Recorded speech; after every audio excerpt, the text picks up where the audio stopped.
ఇప్పుడు నాయకులంతా పెద్ద పెద్ద గడిలు కట్టుకున్నారు, పెద్ద పెద్ద కోటలలో బతుకుతున్నారు, చుట్టూతా గేట్లు, చుట్టూతా సెక్యూరిటీ, ఎవరో పోయి వాళ్ళని కలవలేము, వాళ్ళు బయటికి వచ్చి ప్రజలను కలిసేది లేదు. ఇది కాదు రాజశేఖర రెడ్డి గారి ప్రభుత్వం. రాజశేఖర రెడ్డి గారి హయాంలో ఎవరైనా రాజశేఖర రెడ్డి దగ్గరికి నేరుగా వెళ్లి కలిసేవాడు. రోజుకు కనీసం 30-40 ఎమ్మెల్యేలను కలిసేవాడు రాజశేఖర రెడ్డి గారు. ఏ ఎమ్మెల్యేకి, ఏ మంత్రికి ఏ సమస్య వచ్చినా వెంటనే తీర్చేవాడు.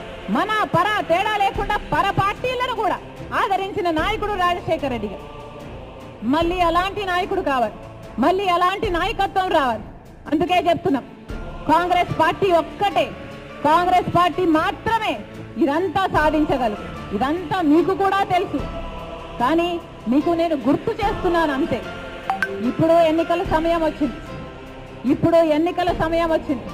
ఇంకొక 60-70 రోజుల్లో ఎన్నికలు ఉండబోతున్నాయి.